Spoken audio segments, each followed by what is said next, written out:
ஹalleluya. நம்முடைய பிதாவாகிய தேவனாலும் கர்த்தராகிய இயேசு கிறிஸ்துவினாலும் உங்களுக்கு கிருபையும் சமாதானமும் உண்டாவதாக.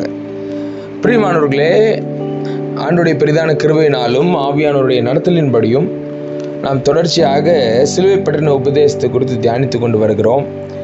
அதிலும் நேற்றைய தினத்திலிருந்து சிலுவையிலிருந்து சிங்காசனத்திற்கு பயணம் என்கிற ஒரு புதிய தொடர் சத்தியத்துக்குள்ளே நம்ம வந்திருக்கிறோம்.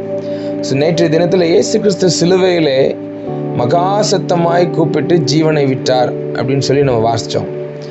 அந்த நொடி பொழுதிலிருந்து சரீரத்தை விட்டு அவருடைய ஆவிக்குரிய பகுதி வெளியே வந்து விட்டது. அதுதான் சரீர மரணம்னு சொல்கிறோம்.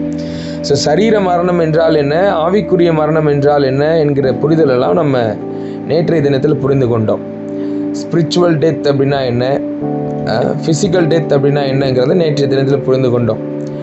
இதில் ஆவிக்குரிய மரணம் என்பது தேவ சாயலாக இருக்கிற நாம், அந்த ஆவிக்குரிய பகுதியில் தேவனை போன்றே இருக்கிற நாம் அவரை விட்டு பிரிகிற அந்த ரிலேஷன்ஷிப் கட்டாகிற அந்த ஒரு நிலை.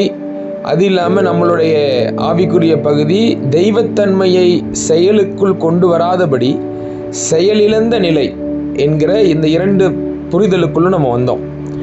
ஸோ இந்த ரெண்டு புரிதல் நமக்கு இந்த பகுதியில் நம்ம தியானிக்கும் பொழுது ஆவியானவர் நம்ம கற்றுக் கொடுக்கிறவராக இருக்கிறார். அதை நம்ம ஆவிக்குரிய மரணம் என்று சொல்லுகிறோம். இது இல்லாமல் சரீர மரணம் என்று நம்ம சொல்லும் பொழுது நம்மளுடைய சரீரத்திலேருந்து கம்ப்ளீட்டாக ஆவிக்குரிய பகுதி வெளியேறி விடுகிறதா இருந்தால் அதுவே சரீர மரணம். அந்த மரணத்துக்கும் என்ன புரிதல் வருகிறது, மொத்தத்தில் ஆவிக்குரிய பகுதி பிரிந்து போகிறது. இப்பொழுது இந்த சரீரமானது அந்த ஆவிக்குரிய பகுதியை விட்டு பிரிந்திருக்கிறது, இந்த சரீரம் செயலிழந்து போகிறது என்கிற புரிதலை நம்ம பார்க்குறோம். ஸோ ஆவிக்குரிய மரணம், சரீரம் மரணம், இந்த ரெண்டு வகையான மரணத்தையுமே இயேசு கிறிஸ்து சந்தித்தார் சிலுவையிலே. அதை நம்ம நேற்றைய தினத்தில் நம்ம பார்த்தோம். 4வது வசனத்தை அவர் சொல்லும் பொழுது, என் தேவனே என் தேவனே ஏன் என்னை கைவிட்டீர் என்று அவர் சொல்லுகிற நிலைமை அவருக்கு வருகிறது என்றால், அந்த நிமிடம் அவர் எதை உணர்கிறார்? ஆவிக்குரிய மரணம் அடைந்த நிலையை உணர்கிறார். பிதாவானவருடைய சமூகம் அவருக்கு மறைக்கப்படுகிறது. அதனாலேயே அவர் மேலே பாவம் வைக்கப்பட்ட அந்த காரணத்தினாலேயே அவர் சொல்லுகிற அந்த வார்த்தை, இந்த உறவு எனக்கு முறிக்கப்பட்டு விட்டது,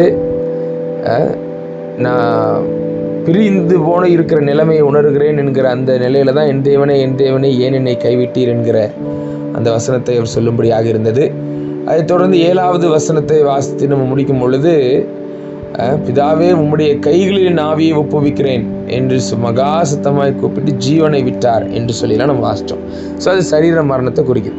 ஸோ அதற்கு அடுத்த நிலைமையிலே அவர் எங்கு சென்றார் என்கிற புரிதலெல்லாம் நம்ம பார்த்தோம். அதாவது ஆவிக்குரிய பகுதியானது எங்கு சென்றது, அதில் ஆத்துமாவானது அப்படியே தூங்கும் நிலைக்கு சென்று விடுகிறது, ஆவி மட்டும்தான் வெளியே வருகிறது அப்படின்னு சொல்லி எடுத்துக்கொள்ள முடியாது என்று சொல்லி நேற்றைய தினத்தில் நம்ம பார்த்தோம். ஏன்னா சிலர் அப்படி நம்புவது உண்டு. அப்படி நம்ம நம்புவது என்றால் அந்த ஆத்துமா என்கிற பகுதி அதோடு தூங்கும் நிலைக்கு சென்று விடுகிறது, ஆவி தன்னை தந்த தேவனிடத்தில் திரும்பி செல்லுகிறது, சரீரம் மண்ணுக்கு மண்ணாகிறது என்கிற புரிதலில் என்ன ஒரு நம்ம புரிதலுக்குள்ளே வர முடியாதுன்னா, எந்த நம்ம அதை ஆராய்ச்சி செய்யும் பொழுதும் இல்லை ஆராய்ந்து பார்க்கும் பொழுதும் எது அந்த இடத்துல கரெக்டாக வராமல் போகும் அப்படின்னா, குறிப்பாக நேற்று தினத்தில் நம்ம வாசித்த ஒரு சம்பவம் கூட, அதாவது லாசரு, ஐஸ்வர்யவான், இந்த 2 பேர் மரித்து போனதற்கு பிறகும் அவர்களுக்கு நினைவுகள் இருக்கிறதை வசனத்திலே ஆண்டவர் சொல்லுகிறதன் மூலமாக நம்ம புரிந்து கொள்கிறோம். அது வெறும் ஒரு ஊமை அல்ல, ஒரு கதை அல்ல, அது உண்மையாக நடந்த சம்பவம் என்பது நேற்றைய தினத்தில் கூட நான் சொன்னேன். அந்த சம்பவத்தின் மூலமாக தேவன் ஆவிக்குரிய மண்டலத்தில் என்ன நடக்கிறது என்கிற ஒரு உண்மையை நமக்கு வெளிச்சம் போட்டு காட்டுகிறார். அப்போ முன்பதாக இருவரும் மரிக்கிறார்கள், இருவரும் பூமியின் தாழ்விடத்திற்கு செல்லுகிறார்கள். அந்த பூமியின் தாழ்விடங்களிலே 2 பிரிவுகள் இருக்கிறது. அந்த 2 பிரிவுகளில் நீதிமானாக மரிக்கிறவர்கள் ஆபிரகாமின் மடி என்று சொல்லப்படுகிற பரதீசு என்கிற பகுதிக்கு சென்று விடுகிறார்கள்.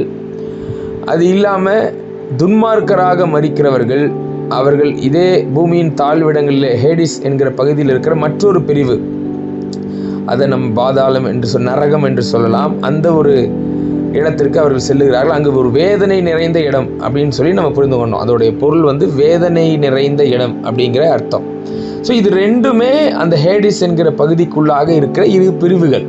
இந்த இரண்டு பிரிவுகளையும் பெரும் பிளப்பு ஒன்று பிளந்து பிரித்து வைத்திருக்கிறது என்கிற புரிதலை பார்த்தோம். இப்போ இந்த பகுதியில் ஒரு இடத்திற்கு ஒருவரும் மற்றொரு இடத்துக்கு மற்றவரும் செல்கிறார். அதாவது பரதீசு என்கிற பகுதிக்கு லாசருவும், இந்த வேதனை நிறைந்த இடமாகிய பகுதிக்கு ஐஸ்வர்யவானாய் வாழ்ந்தவனும் செல்லுகிறதை நம்ம பார்க்கிறோம். அதை குறித்து நம்ம நேற்றைய தினத்தில் வாசித்தோம். ஸோ இப்போ இது வந்து பூமியின் தாழ்விடங்களில் இருக்கிறது என்பதை, இப்போ இந்த இடத்துக்கு தேவன், அதாவது இயேசு கிறிஸ்து மரித்த பிறகு இந்த இடத்துக்கு அவர் இறங்கினார் என்கிற ஒரு உண்மை இருக்குது. இப்போ இங்கே ஐஸ்வர்யவான் மற்றும் லாசரு இரண்டு பேருமே அவர்கள் ஆத்மாவானது நித்திரை நிலைக்கு சென்றிருக்கும் அப்படின்னு சொல்லி நம்புகிறவர்களாய் இருப்போமே. ஆனால் இங்கு அவர்களுக்கு நினைவுகள் இருக்கக்கூடாது. அதாவது அவங்களுடைய மனதின் எண்ணங்கள் இந்த இடத்துல ஒன்றுமே வேலை செய்யக்கூடாது. ஆனால் இங்கே நம்ம வாசிக்கும் பொழுது அவர்களால் ஒருவரை மற்றொருவர் புரிந்து கொள்ள முடிகிறது, பார்த்து தெரிந்து கொள்ள முடிகிறது. மற்றும் அவர்களுக்கு நினைவுகள் எண்ணங்கள் எல்லாம் மறவாமல் இருக்கிறது. அந்த ஐஸ்வர்யவான் வந்து கேட்கிறார், அவனை போனால் என்னுடைய சகோதரர்கள் கூட இங்கு வராதபடிக்கு ஒரு சூழ்நிலை அமையுமே அப்படிங்கும் பொழுது அவருடைய குடும்பங்கள் எல்லாமே ஞாபகத்தில் இருக்கும்படியான ஒரு நமக்கு புரிதல் வந்து இது மூலமாக தெரிய வருகிறது. ஸோ அப்போது இயேசு கிறிஸ்து மரித்தவுடன், சரீர மரணத்தை அடைந்தவுடன் அவருடைய ஆவிக்குரிய பகுதி, அதாவது ஆவி ஆத்மாவாகியது, அது பூமியின் தாழ்விடங்களுக்கு இறங்குகிறது. ஏனென்றால் அப்போஸ்தலனாகிய பவுல் எபேசியருக்கு எழுதின அந்த புத்தகத்தில் நம்ம வாசிக்கிற காரியம் என்னென்னா, எபேசியர் 4ஆம் அதிகாரம் மறுபடியும் 8, 9, 10 வசனங்களை வாசிப்போம். அதனால் அவர் உன்னதத்திற்கு ஏறி சிறைப்பட்டவர்களை சிறையாக்கி மனுஷர்களுக்கு வரங்களை அளித்தார் என்று சொல்லியிருக்கிறார். ஏறினார் என்பதினாலே அவர் அதற்கு முன்னே பூமியின் தாழ்விடங்களில் இறங்கினார் என்று விளங்குகிறது அல்லவா? இறங்கினவரே எல்லாவற்றையும் நிரப்பத்தக்கதாக எல்லா வானங்களுக்கும் மேலாக உன்னதத்திற்கு ஏறினவருமாய் இருக்கிறார். இது எல்லாவற்றுக்கும் மேலாக ஏறுகிற அந்த பயணத்தை குறிக்கிறது. ஆனால் முன்னாடி ஃபர்ஸ்ட் எடுத்த உடனே சிலுவையில், அதாவது பூமியிலிருந்து இயேசு கிறிஸ்துவானவர் மரித்தவுடன் அவர் பயணித்த முதல் பயணம், அவர் பூமியின் தாழ்விடங்களுக்கு இறங்கினார் என்கிற பயணம். பூமியின் தாழ்விடங்களிலே 2 பிரிவுகள் என்று சொல்லி பார்த்தோம். அதில் முதல் பிரிவு மேலிருக்கும் பிரிவாய் காணப்படுவது, அது பரதீசு. மற்றும் கீழே ஆழத்தில் காணப்படுகிற, பெரும் பிளப்புக்கு கீழே காணப்படுகிற பிரிவு, அது வேதனை நிறைந்த இடமாகிய அந்த நரக அல்லது பாதாளமான இடம். இப்பொழுது இயேசு கிறிஸ்து இந்த இடத்துக்கு இறங்கினார் என்கிற புரிதலோடு நேற்றைய தினத்தில் நம்ம முடித்திருந்தோம். அவருடைய பயணம் இதோடு முடிந்து விடவில்லை. அவர் மரணத்தை ஜெயிக்க வேண்டும், பாதாளத்தை ஜெயிக்க வேண்டுமானால் இதுவே அவருடைய வெற்றி பயணமாக இருக்கிறது. அவர் இந்த பகுதிக்கு வருகிறார். இந்த இடத்துல நேற்றைய தினத்தில் கூட நம்ம சொல்லியிருந்தோம், இந்த ஹேடிஸ் என்கிற பகுதி வந்து ஒரு தற்காலிகமான ஒரு காத்திருப்பு அறை அப்படின்னு நம்ம புரிந்து கொள்ளலாம் அப்படின்னு சொல்லி பார்த்தோம். தற்காலிகமாக அந்த எல்லா ஆவிகளும், எல்லா ஆவிக்குரிய அந்த பகுதி ஆட்களும் காத்திருக்கும் தற்காலிகமான இடம் என்கிற ஒரு புரிதலை நமக்கு நேற்றைய தினத்தில் தியானிக்கும் பொழுது நமக்கு வந்திருக்க கூடும். இன்றைக்கு அந்த அர்த்தத்தோடு தான் நம்ம பார்க்குறோம். இது ஒரு தற்காலிகமான இடம். ஸோ இதை சங்கீதத்தில் கூட தாவீது பாடினதும் ஆண்டவராகிய இயேசு கிறிஸ்துவை குறித்து சொல்லப்பட்ட தீர்க்கதரிசன வார்த்தை போல தான் இருக்குது. என்னென்னா, என்னுடைய ஆத்துமாவை பாதாளத்தில் விடீர், உம்முடைய பரிசுத்தர் அழிவை காண ஒட்டீர் என்று சொல்லப்பட்ட சங்கீத வசனத்தை அப்போஸ்தலரில் கூட 2ஆம் அதிகாரம் 27ஆம் வசனத்தில் இயேசு கிறிஸ்து சொல்வது போல சொல்லி ஞாபகப்படுத்தப்பட்ட வார்த்தைகளை நம்ம படிக்க முடியும். இதில் என்னது, பாதாளத்தில் விட்டுட மாட்டீங்க. நீங்கள் ஆத்துமாவை பாதாளத்திலேயே விட்டுட மாட்டீங்க.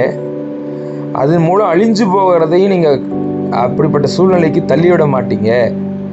அங்கிருந்தும் வெளியே எடுத்துருவீங்க என்கிறத குறித்து சொல்லப்பட்ட வார்த்தை. அப்போ பாதாளத்தில் சூழ்நிலையில் இப்பொழுது பூமியின் தாழ்விடங்களுக்கு இறங்கின இயேசு கிறிஸ்து. நேற்றைய தினத்தில் இந்த பூமியின் தாழ்விடங்களில் 3 பகுதிகள் இருக்கிறதுன்னு பார்த்தோம். அதில் இந்த முதல் பகுதி தான் ஹேடிஸ் என்கிற பகுதி இல்லையா? அதுதான் இந்த 2 பிரிவுகளை உள்ளடக்கியதுன்னு சொல்லி கூட புரிந்து கொண்டோம். இது இல்லாமல் 2 பகுதிகள் இருக்குது பூமியின் தாழ்விடங்கள்லேயே. அது நரகமாக குறிப்பிடப்படுகிற வார்த்தை தான். வெளிப்படுத்தின விசேஷத்தில் 20ஆம் அதிகாரம் 7வது வசனத்திலிருந்து 11வது வசனத்தை வரைக்கும் நம்ம வாசித்தோம்னா, அந்த இடத்துல குறிப்பிடப்பட்டிருக்கிற காரியம் வெள்ளை சிங்காசனம் மற்றும் அதற்கு பிறகு வருகிற நியாய தீர்ப்புக்கு அப்புறம் வருகிற அழிவு என்கிற காரியத்தெல்லாம் நம்ம படிக்க முடியும். வெளிப்படுத்தின விசேஷம் 20ஆம் அதிகாரம் 7ஆம் வசனத்திலிருந்து வாசித்தோம்னா பாருங்கள், அந்த 1000 வருஷம் முடியும் போது சாத்தான் தன் காவலிலிருந்து விடுதலையாகி பூமியின் 4 திசைகளிலும் உள்ள ஜாதிகளாகிய கோகையும் மாகோகையும் மோசம் போக்கும்படிக்கும் அவர்களை யுத்தத்திற்கு கூட்டிக் கொள்ளும்படிக்கும் புறப்படுவான். அவர்களுடைய தொகை கடற்கரை மணலத்தனையாயிருக்கும். அவர்கள் பூமி எங்கும் பரம்பி பரிசுத்தவான்களுடைய பாளையத்தையும் பிரியமான நகரத்தையும் வளைந்து கொண்டார்கள். அப்பொழுது தேவனால் வானத்திலிருந்து அக்கினி இறங்கி அவர்களை பட்சித்து போட்டது. மேலும் அவர்களை மோசம் போக்கின பிசாசானவன் மிருகமும் கள்ளத்தீர்க்கதரிசியுமாய் இருக்கிற இடமாகிய அக்கினியும் கந்தகமுமான கடலிலே தள்ளப்பட்டான். அவர்கள் இரவும் பகலும் சதா காலங்களிலும் வாதிக்கப்படுவார்கள். பின்பு நான் பெரிய வெள்ளை சிங்காசனத்தையும் அதில் மேல் வீற்றிருக்கிறவரையும் கண்டேன். அவருடைய சமூகத்திலிருந்து பூமியும் வானம் அகன்று போயின, அவைகளுக்கு இடம் காணப்படவில்லை என்று சொல்லி போடப்பட்டிருக்கிறத வாசிக்கிறோம். ஏறக்குறைய 2000 ஆண்டுகளுக்கு முன்பதாக ஆண்டவராகிய இயேசு கிறிஸ்து நீதிமான்களை இந்த பரதேசு என்கிற பூமியின் தாழ்விடத்திலிருந்து வெளியே அழைத்து சென்று விட்டாலும், இன்னும் அந்த வேதனை நிறைந்த இடம் என்கிற ஒரு பகுதி இருக்குது பாருங்க, ஹேடிஸ் என்கிற பகுதியில். அங்கே அநியாயக்காரர்கள் அங்கேயே தான் இருக்கிறாங்க. சரிங்களா? 1000 வருட அரசாட்சிக்கு பிறகு எதிர்காலத்தில் நடக்க போகிற அந்த பெரிய வெள்ளை சிங்காசன நியாய தீர்ப்பு காலம் வரைக்கும் கூட அவங்க எல்லாரும் அங்கேயே தான் இருப்பாங்க. சரிங்களா? அதுக்கப்புறம் அக்கினி கடல் இல்லைனா நரகத்திற்கான 2வது கிரேக்க வார்த்தையாக நம்ம எடுத்துக்கொள்ள போகிற அந்த பகுதி தான் கெஹேனா அப்படின்னு சொல்லுவாங்க. அதாவது போன வார்த்தையை நம்ம பார்த்தோம், ஹேடிஸ் என்கிற வார்த்தை. இங்கே சொல்லப்படுகிற அந்த அக்கினி கடல் இல்லைனா இந்த இடத்துல சொல்லப்படுகிற அந்த பொருள் நரகத்திற்கான 2வது கிரேக்க வார்த்தை என்னன்னா கெஹேனா அப்படின்னு சொல்லுவாங்க. இந்த கெஹேனா என்கிற ஒரு இடம், இப்படி அழைக்கப்படுகிற இந்த இடத்துக்கு தான் இப்போ அவங்க மாற்றப்படுகிறாங்கன்னு சொல்லி பார்க்கணும். அதாவது இதுக்கு முன்னாடி வரைக்கும் ஹேடிஸ் என்கிற பகுதியில் உள்ள அந்த வேதனை நிறைந்த இடத்துல இருந்தாங்க. அது ஒரு காத்திருப்பு அறை போன்ற இடம்தான். அதிலிருந்து அடுத்ததற்கு எங்கு தள்ளப்படுகிறார்கள் என்று பார்த்தோம்னா இந்த கெஹேனா என்கிற அக்கினி கடல், அதுவும் நரகத்தை குறித்து சொல்லப்படுகிற வார்த்தை. ஸோ அங்கே தள்ளப்படுகிறாங்க. பிசாசுக்கும் அவனுடைய தூதர்கள் எல்லாருக்குமே தேவன் பிரத்யேகமாக ஒரு தயாரித்த இடம் தான் இது. இப்போ அவன் அங்கே தள்ளப்படலை. ஏன்னா இப்போ அவன் எங்கே இருக்கிறான்? பிசாசும் அவனுடைய தேவ தூதர்கள் எல்லாருமே 2வது வானத்தில் அவங்க வாழ்ந்து கொண்டிருக்கிறாங்க. அதுவும் அவங்க ஆளுகை செய்வது போல ஒரு அமைப்பு கீழே அவங்க வாழ்ந்து கொண்டிருக்கிறார்கள். இன்னும் இந்த கெஹேனா என்கிற பகுதிக்கு அவர்கள் தள்ளப்படவில்லை என்பது புரியும். எதிர்காலத்தில் இதெல்லாம் நடக்கப் போகிறது. அதுவும் இங்கே தான் இருக்கிறது, இந்த பூமியின் தாழ்விடங்கள் இருக்கிறது என்பது புரிந்து கொள்கிறோம். ஏன்னா அதுக்கப்புறம் இந்த பூமியும் வானமும் ஒளிந்து போகுது. அதுக்கப்புறம் புதிய வானம் புதிய பூமியெலாம் வரப்போகுது. ஆனால் இந்த பூமியின் தாழ்விடங்கள் இருக்கிற இந்த விஷயங்களை நம்ம இது மூலமாக புரிந்து கொள்கிறோம். சரி. ஆனாலும் இப்போ நம்ம இந்த 3 பகுதிகளை இப்போ 2 பகுதியில் புரிந்து கொண்டோம். முதல் பகுதி ஹேடிஸ், அதற்கும் கீழே இருக்கிறது கெஹேனா. 3வது பகுதியை மறுபடியும் நம்ம அடுத்த பாகத்தில் கூட தியானிப்போம். ஸோ இப்போ நம்ம புரிந்து கொள்ள வேண்டிய விஷயம், இந்த ஹேடிஸ் என்கிற பகுதியில் இருக்கிற பரதீசு என்கிற பகுதிக்கு இயேசு கிறிஸ்து இறங்கினாரே. இறங்கின இயேசு கிறிஸ்து அங்கிருந்து அடுத்தது அவருடைய பயணம் எங்கு போனது என்கிறது தான் 2வது பயணம். முதல் பயணம் பூமியிலிருந்து பரதேசு என்கிற பகுதி, பூமியின் தாழ்விடங்களில் இருந்த பரதீசு அப்படின்னு சொல்லுவாங்க. சரிங்களா? Okay, Paradise. இப்போ அந்த பயணத்தின் அடுத்த பாகம், அடுத்த பயணத்தின் அடுத்த நிலை எங்கு அவர் போகிறார் என்கிற புரிதலை நம்ம வரணும்னா, இப்போ நமக்கு நல்லா தெரியும், இப்போ இந்த பரதீசு என்கிற பகுதியில் இருந்த அத்தனை பேரையும் இயேசு கிறிஸ்து இப்போ நம்ம ரைட் நவ் இப்போ இருந்து யோசிச்சு பார்க்கணும். இப்போ அவங்களாம் எங்கே இருக்கிறாங்க? இப்பவும் அவங்க பூமியின் தாழ்விடங்களில் தான் இருக்கிறாங்கன்னு பார்த்தா இல்லை. இப்போ இந்த பரதீசு என்கிற பகுதியே அங்கே இல்லை. மொத்த ஜனத்தையும் கூட்டிக் கொண்டு இயேசு கிறிஸ்து பரலோகத்துக்கு சென்று விட்டார். அந்த அர்த்தம் தான். இதை எப்படி நம்ம எடுத்துக்கொள்ளணும்னா, இயேசு கிறிஸ்துவின் ரத்தம் இல்லாமல் யாருமே பரலோகத்திற்குள்ளே நுழையவே முடியாது. ஆனால் இப்போ இயேசு கிறிஸ்து பரலோகத்தில் வலது பாசத்தில் உட்காந்துட்டு இருக்கிறாருன்னா, இப்போ அவர்கள் எல்லாரையும் அங்கே அழைத்து சென்று இருக்கிறார். அந்த புரிதல் தான் எபிரேயர் 9ஆம் அதிகாரம் 12வது வசனத்தில் நம்ம வாசிப்போம். எப்படின்னா, வெள்ளாட்டுக்கடா இளங்காலை இவைகளுடைய இரத்தத்தினாலே அல்ல, தம்முடைய சொந்த இரத்தத்தினாலும் ஒரே தனம் மகா பரிசுத்த ஸ்தலத்திலே பிரவேசித்து நித்திய மீட்பை உண்டு பண்ணினார் என்று சொல்லப்படுகிற அந்த புரிதல் மூலமாக நம்ம பார்க்க முடியும். அவங்க இயேசு கிறிஸ்துவின் இரத்தத்தின் மூலமாக, அதாவது பரதீசு என்கிற பகுதியில் இருந்தவர்கள் அத்தனை பேரையும் இயேசு கிறிஸ்து அவர் ஒரே தரம் அவர் மகா பரிசுத்த ஸ்தலத்தில் பிரவேசித்ததுனால நித்திய மீட்பை உண்டு பண்ணினார். இதுல நித்திய மீட்புங்கிறது நம்ம எல்லாருக்குமே நடக்க போற மீட்பு தான். அதுல அந்த நாட்களிலே அவர்களுக்கு அது நடந்திருக்கிறது. பரதீசில் இருந்த பழைய ஏற்பாட்டு பரிசுத்தவான்கள் என்று சொல்லி நம்ம புரிந்து கொள்ளலாம். அதை யார் வரைக்கும் கூட நம்ம எடுத்துக்கொள்ளலாம்னா, ஆபேல் துவக்கி, அதாவது காயினுடைய சகோதரனாகிய ஆபேல் முதல் மனிதனாக துவக்கி கடைசியா இயேசு கிறிஸ்துவோடு கூட கல்வாரி சிலுவையில பக்கத்திலேயே தொங்கிட்டு இருந்த அந்த கல்லன் மனம் திரும்பின பொழுது, ரட்சிக்கப்பட்ட பொழுது, அவனும் இப்பொழுது இயேசு கிறிஸ்துவோடு பரதீசுக்குள்ளாக இறக்கப்பட்டான். அவன் தான் கடைசி நபராக இருக்கிறான். அவங்க மொத்த பேரையும் இப்பொழுது இயேசு கிறிஸ்து அவர் பரலோகத்துக்கு கூட்டி சென்று இருக்கிறார். அதாவது இப்போ நம்ம புரிந்து கொள்றபடியா நம்ம பார்க்கணும்னா, ஆனால் இப்போ நம்ம இந்த பயணத்தின் அடிப்படையில் பார்க்கணும்னா இன்னும் அவங்கெல்லாம் அங்கே தான் இருக்கிறாங்க. இயேசு கிறிஸ்து இப்பொழுது பயணத்தின் முதல் நிலையை முடித்து இப்பொழுது அவர் இறங்கி இருக்கிறார்.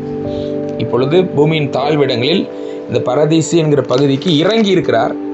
இப்போ அதுக்கு அடுத்தது என்ன?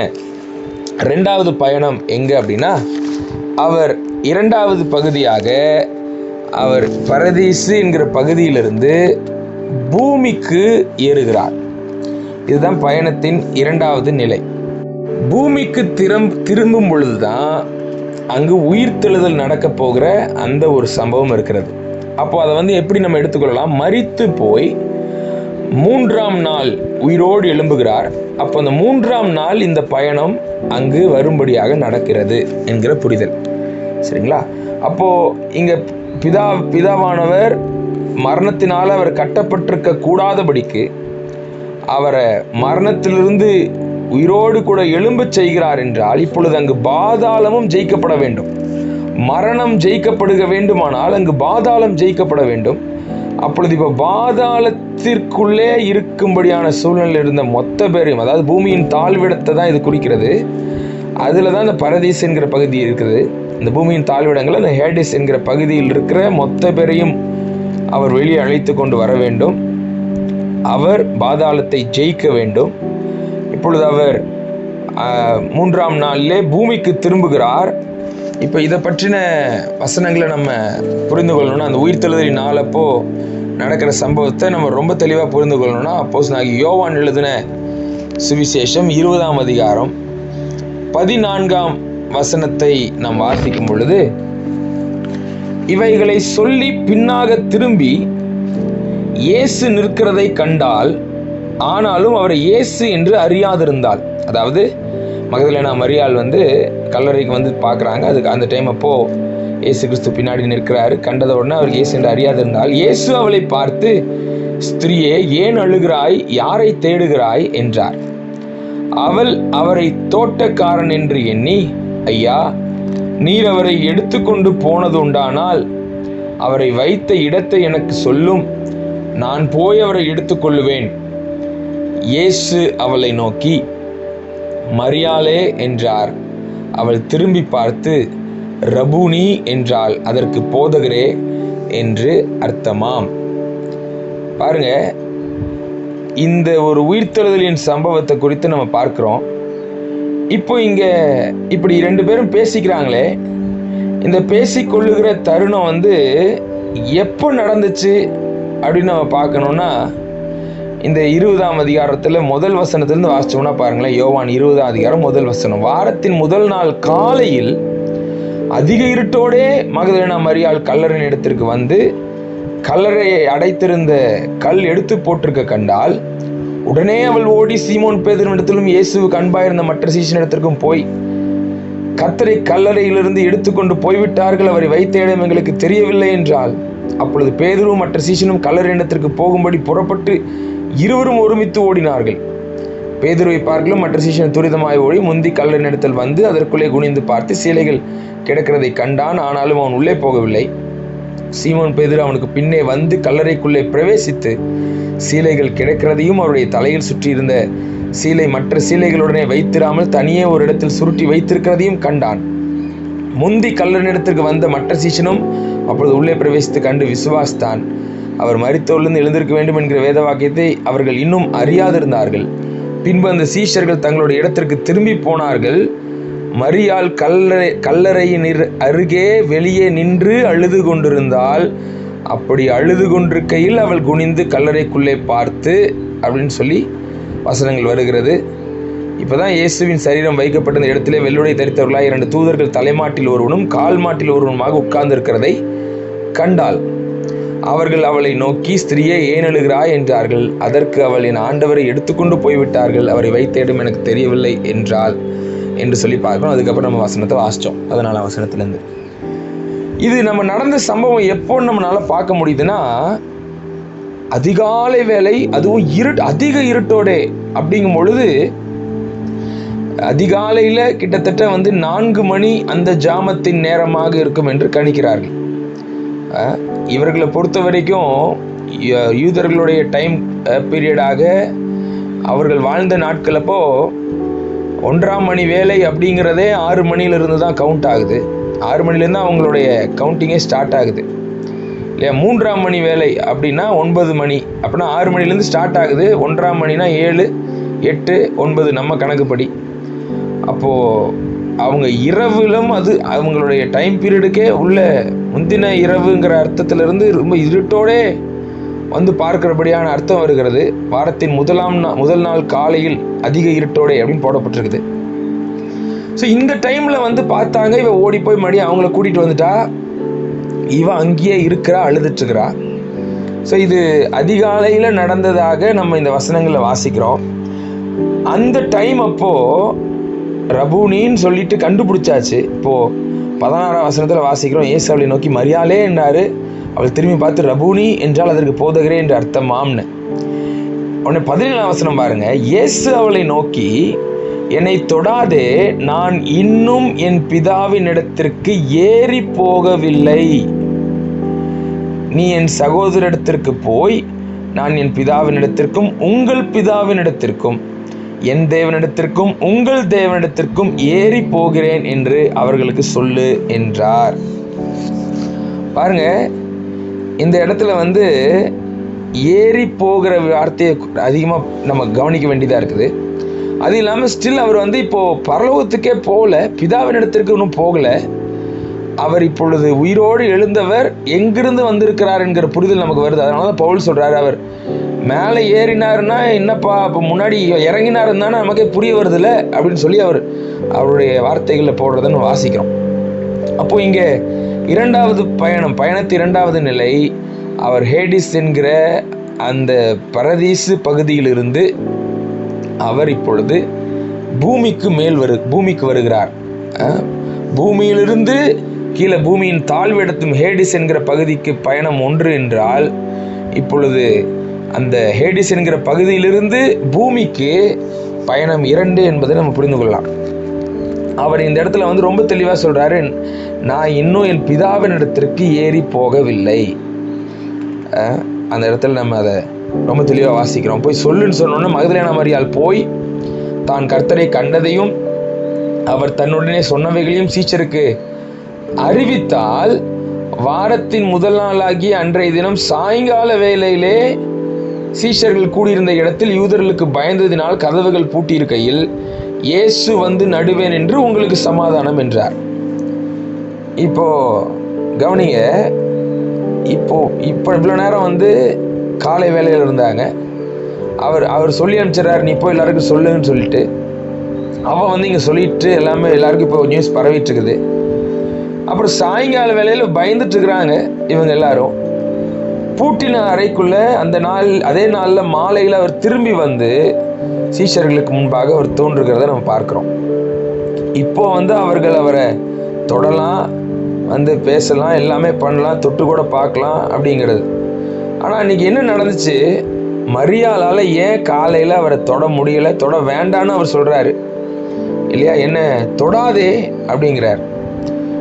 என்ன நடந்துச்சு, மரியாளால் ஏன் காலையில் அவரை தொடக்கூடாதபடியான ஒரு சூழ்நிலை இருந்துச்சு. ஆனால் மாலை நேரத்தில் சீஷர்களால் அவரை தொட முடிஞ்சிச்சு அப்படின்னா, முதல்ல நம்ம இன்னொரு முக்கியமான ஒரு சுவாரஸ்யமான ஒரு சம்பவத்தை நம்ம தெரிந்து புரிஞ்சு வச்சுக்கணும். என்ன அப்படின்னா, மத்தேயு 27ஆம் அதிகாரத்தை எடுத்துக்கொள்வோம். மத்தேயு 27ஆம் அதிகாரம் 52ஆம் வசனத்தை நம்ம வாசிச்சு பார்த்தோம்னா, மத்தேயு 27:52, கல்லறைகளும் திறந்தது, நித்திரை அடைந்திருந்த அநேக பரிசுத்தவான்களுடைய சரீரங்களும் எழுந்திருந்தது என்று சொல்லி வாசிக்கிறோம். அவர் உயிர்த்தெழுந்த பின்பு இவர்கள் கல்லறைகளை விட்டு புறப்பட்டு பரிசுத்த நகரத்தில் பிரவேசித்து அநேகருக்கு காணப்பட்டார்கள் என்று சொல்லி போடப்பட்டிருக்கிறத வாசிக்கிறோம். கல்லறைகளும் திறந்துருச்சு, நித்திரை அடைந்திருந்த அநேக பரிசுத்தவான்களுடைய சரீரங்களும் எழுந்திருச்சு அப்படின்னு வாசிக்கிறோம் இல்லையா, எழுந்திருந்தது அப்படின்னு வாசிக்கிறோம்.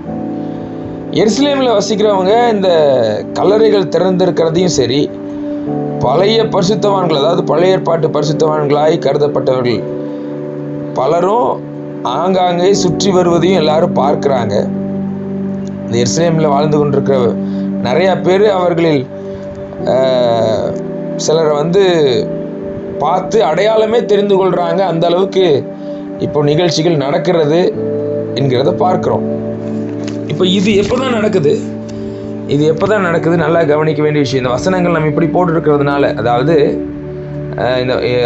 27ஆம் அதிகாரத்தில் 50ஆம் வசனம், மத்தேயு 27:50 இயேசு மறுபடியும் மகா சத்தமாய் கூப்பிட்டு ஆவியை விட்டார் இல்லையா. ஆவிக்குரிய பகுதி அவரை விட்டு வெளியே போகிறது. அப்பொழுது தேவாலயத்தின் திரைச்சலை மேல் தொடங்கி கீழ் வரைக்கும் இரண்டாக கிழிந்தது, பூமியும் அதிர்ந்தது, கண்மலைகளும் பிளந்தது. அது வரைக்கும் ஒரு பகுதி. அடுத்த ஒரு பகுதி, கல்லறைகளும் திறந்தது, நித்திரை அடைந்திருந்த அநேக பரிசுத்தவான்களுடைய சரீரங்களும் எழுந்திருந்தது, அவர் உயிர்த்தெழுந்த பின்பு அப்படிங்கிறது இதோடு இணைந்து வருகிற வார்த்தைகள். அதாவது என்னது, இயேசு கிறிஸ்து உடைய உயிர்த்தெழுதலோடு கூட இப்போ அநேகர் உயிர்த்தெழுகிறார்கள் என்கிற அந்த அர்த்தத்தை இந்த வசனங்கள் பதிவிடுகிறத பார்க்குறோம். சரி, ஆனாலும் இப்போ ஏன் வந்து காலையில் என்னை தொடாதன்னு சொல்லிட்டாரு, அதுக்கப்புறம் வந்து மாலையில் வந்துட்டு என்னை நீங்கள் தொட்டே பார்க்கலாங்கிறபடி அவர் உள்ளுக்குள்ளே வராரு.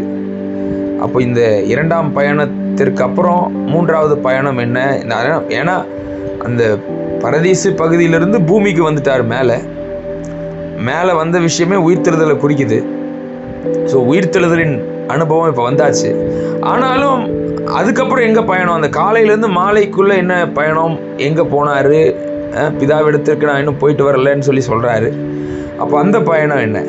ஸோ அதுவே மூன்றாவது பயணமாகவும் நம்ம தியானிக்கலாம். ஸோ தொடர்ச்சியாக நாளைய தினத்தில் இதை குறித்து நம்ம தியானிப்போம். ஸோ இன்றைய நாள் நம்ம பாடமாக நம்ம இந்த தியானித்த ஆராய்ச்சி பகுதியிலிருந்து நம்ம என்ன எடுத்துக்கொள்ளலாம்னா, சிலுவை பற்றின உபதேச தியானத்தில் இயேசு கிறிஸ்து மரணத்தை ஜெயித்தவர், பாதாளத்தை ஜெயித்தவர்.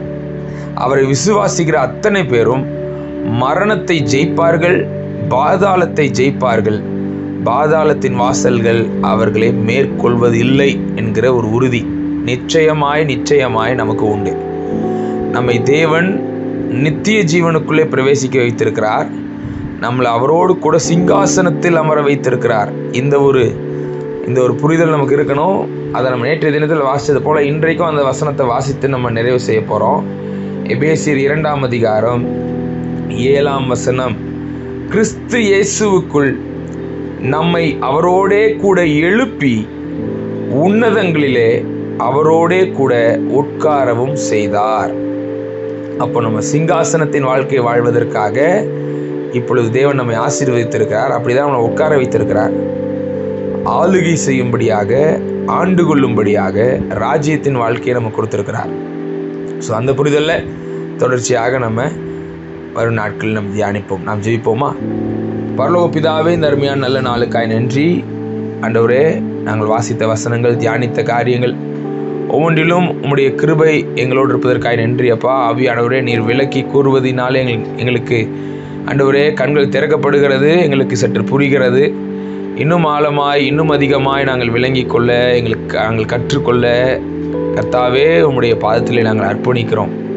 ஆண்டவரே, தொடர்ச்சியாய் எங்களை நடத்துங்க. இன்னும் அதிகமாய் நாங்கள் கற்றுக்கொள்ள, இன்னும் அதிகமாய் உம்மை புரிந்து கொள்ள, ஆண்டவரே அந்த ரகசியங்களை நாங்கள் அதிகம் அறிந்து கொள்ள, வேதத்தின் ஆழங்களுக்குள்ள எங்களை எடுத்து செல்லுங்க. தேவனுடைய ஆழங்களை அறிந்து கொள்ள ஆவியானவரை எங்களுக்கு மேலும் மேலும் உதவி செய்வீராக. அர்ப்பணிக்கிறோம். பாதாளத்தையும் மரணத்தையும் ஜெயிக்கிறவர்களாய் நாங்கள் என்றென்றைக்கும் வாழ்வதற்கு உதவி செய்கிறீர். அதை நாங்கள் அறிக்கை செய்கிறோம், வெற்றியை பார்க்கிறோம். மீட்பராகிய இயேசு கிறிஸ்துவின் நாமத்தில் ஜெபிக்கிறோம் எங்கள் நல்ல பிதாவே. ஆமென், ஆமென். God bless you, brothers and sisters. God bless you.